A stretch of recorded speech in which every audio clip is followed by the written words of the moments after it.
and began to bring the sick on mats to wherever they heard Jesus was.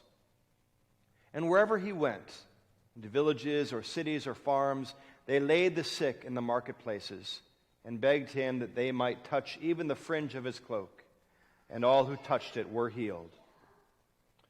The Gospel of the Lord.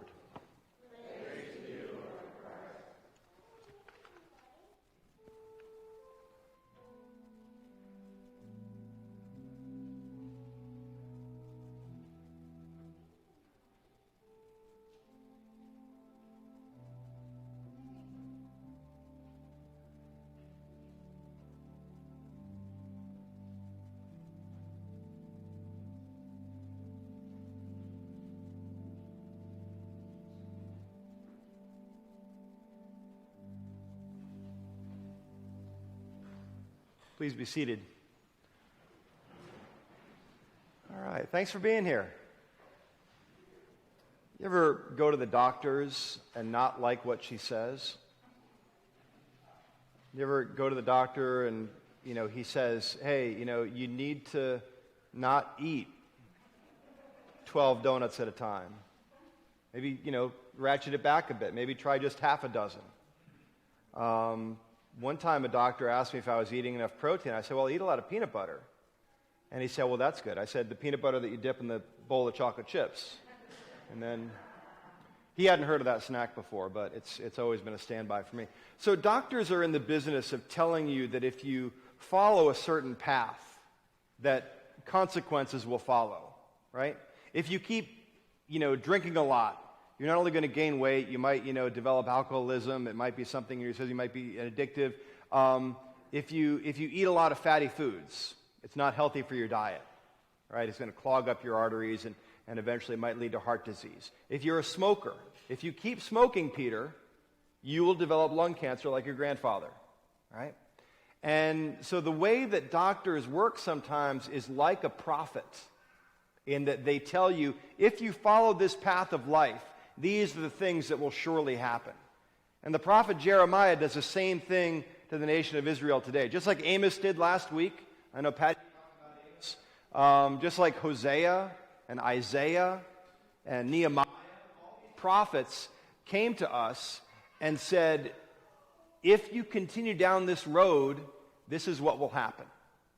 Now, Al knows that climate change people have been talking about this for decades. And now we're beginning to see it. Now we're seeing it. It's happening right now.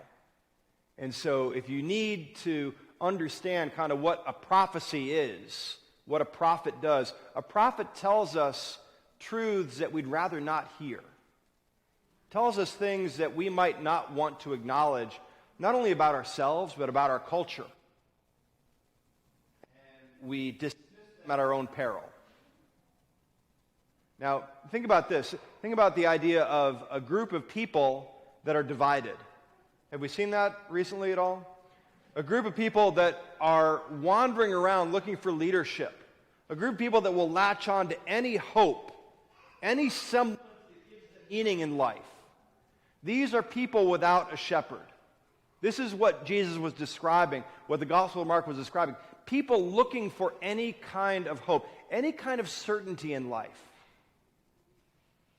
We're just coming out of a pandemic. And by just coming out, it's still there. I mean, it's still there. We're doing well in Maryland. Great. But the world is still suffering. People all over the world are still dying from COVID-19. People even in our country that are unvaccinated are still dying. And again, the prophet's voice comes to us. You should get vaccinated, because if you don't get vaccinated, you're at a greater risk of catching this. That's pure prophecy right there. It's just saying, if you do this, this will probably happen. And whenever Jesus judges, whenever Jesus says, look, there was a rich man who had many things, and he was weighed down by his possessions. And eventually he realized that he had to give up his possessions in order to get into heaven. I mean, he's not telling us that it's bad to be rich, right? He's telling us that it's bad to be weighed down by your possessions, and that when you are rich, if you are rich, you have a greater responsibility to the community, to serve the community, to be a beacon of justice. And that's hard, and not a lot of us want to do it. I think that's probably why rich people don't like prophets very much. So, in ancient Israel, they had a setup of leadership. It was understood that God ordained this manner of leadership, that there would be kings. There'd be kings and judges that would rule the people. They execute justice, and they would lead people. Then there were the priests. The priests would lead people in worship and piety, right? And then there were the prophets. And the prophets were the ones who kept the kings and priests in check, more or less. It was kind of a checks and balances system, right? But the prophets did not know any authority other than God. So the prophets were beholden to the Word of God, regardless of what the Word of God said about the priests or the kings. Now, I'm not a prophet. I'm not a king. I am a priest, though. So I am beholden to the prophet's word. So anytime a prophet comes to me and says, look at yourself, I have to take those prophets' words and judge whether they're valid or not. And that means looking at myself in the mirror and saying, is this really true? I'll tell you a story. A couple of years ago, I was with a friend in Ocean City, and we were there for the clergy conference. And as some of you may know, I'm not a big fan of clergy conferences. It's a joke there. I'm really not, but even so, it's kind of funny. Anyway, we were there at breakfast, and we went to a diner off-site, and we just kind of wanted to unload. And you know how it is sometimes when you just kind of vent, and you let your filter down a little bit? Yeah, you know.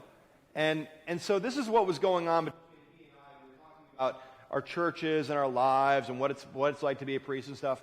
Well, sure enough, the guy in the booth behind us stepped up, and he came to our table and he said, if this is what Christianity is all about, I don't want any part of it.